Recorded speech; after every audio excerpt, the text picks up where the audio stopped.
మన channel videos upload అవ్వగానే మీకు నోటిఫికేషన్ రావాలంటే మన ఛానల్ని సబ్స్క్రైబ్ చేసుకోండి. అలాగే పక్కనున్న గంట సింబల్ని ప్రెస్ చేయండి.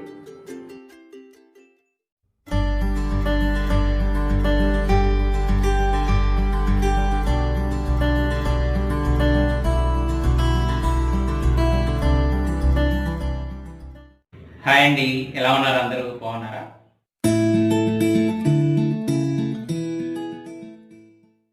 ముందుగా తెలుగు వాళ్ళందరికీ నా నమస్కారం. అదే కదండి మన సంస్కారం. వాటి ఎపిసోడ్లో మష్రూమ్ బిర్యానీ తయారు చేస్తున్నాను. మనలో చాలామందికి ఈ మష్రూమ్ బిర్యానీ అంటే చాలా ఇష్టంగా తింటారు. అంతేకాకుండా చాలా ఈజీగా కూడా తయారు చేసుకోవచ్చు. పర్ఫెక్ట్గా తయారు చేస్తే ఈ మష్రూమ్ బిర్యానీ చాలా టేస్టీగా ఉంటుంది. మరి లేట్ చేయకుండా ప్రాసెస్ ఎలాగో చూద్దామా?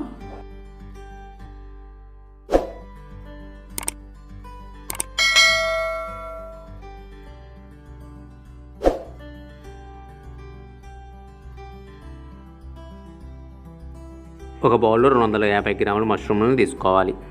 క్లీన్ చేసుకున్న ఈ మష్రూమ్స్లో మ్యారినేషన్ కోసం అరకప్పు పెరుగును వేసుకోవాలి. ఫ్రైడ్ ఆనియన్స్ని వేసుకోవాలి. కట్ చేసుకున్న పచ్చిమిరపకాయ ముక్కలను కూడా వేసుకోవాలి. దీనిలోకి శుభ్రపరచుకున్న పుదీనాని వేసుకోవాలి. కొద్దిగా అల్లం వెల్లుల్లి పేస్టు, కొద్దిగా నిమ్మరసాన్ని కూడా పోసుకోవాలి. ఇప్పుడు దీనిలోకి బిర్యానీ మసాలాని వేసుకోవాలి. అలాగే గరం మసాలాని కూడా వేసుకోవాలి. కొద్దిగా ఉప్పును వేసుకోవాలి. అలాగే కారాన్ని కూడా వేసుకోవాలి. కొద్దిగా ఆయిల్ యాడ్ చేసుకోవాలి. ఇప్పుడు మొత్తాన్ని కలుపుకొని మ్యారినేట్ చేసుకుని 2 గంటల పాటు పక్కన పెట్టుకోవాలి.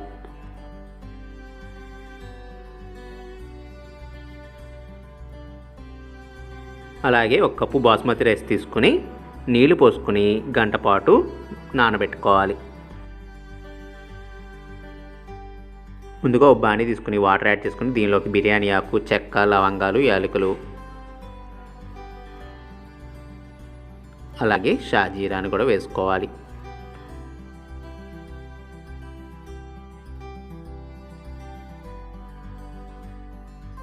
రైస్ ఒకదానికొకటి అతుక్కోకుండా రావడానికి కొద్దిగా ఆయిల్ యాడ్ చేసుకోవాలి. 1 టేబుల్ స్పూన్ ఉప్పు కూడా వేసుకోవాలి.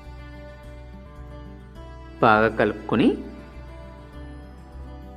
బాగా వాటర్ మరిగిన తర్వాత మనం ముందుగా నానబెట్టుకున్న బియ్యాన్ని దీనిలోకి యాడ్ చేసుకోవాలి.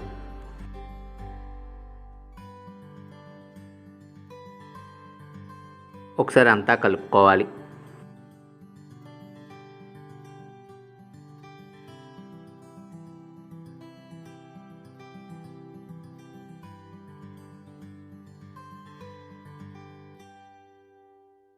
రైస్ 70% అయిపోయినాక ఈ రైస్ని బిర్యానీ మీద లేయర్గా వేయాలి. మనం ముందుగా మ్యారినేట్ చేసుకున్న మష్రూమ్ మిక్చర్ని ఒక ప్యాన్లోకి తీసుకుని దీని మీద రైస్ని లేయర్గా వేసుకోవాలి.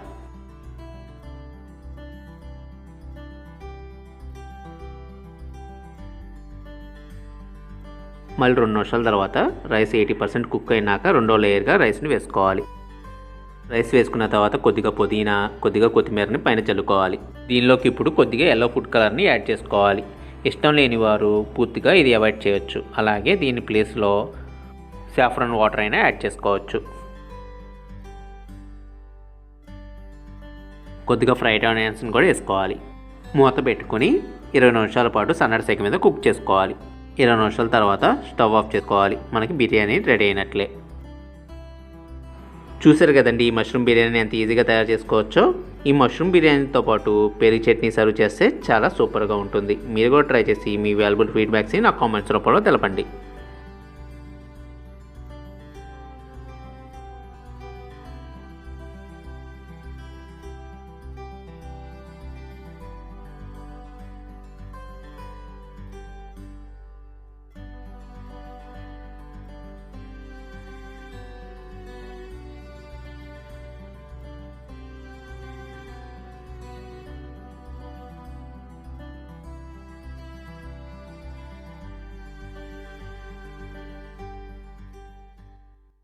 తర్వాతి ఎపిసోడ్లో నేను బేసిన్ ప్యాన్ కేక్ని తయారు చేస్తున్నాను. మిస్ కాకుండా చూడండి. అలాగే మన వీడియోస్ అప్లోడ్ చేయగానే మీరు చూడాలంటే చెఫ్ శివనాగ్ రెసిపీస్ని సబ్స్క్రైబ్ చేసుకోండి. పక్కనున్న గంట సింబల్ని ప్రెస్ చేయండి.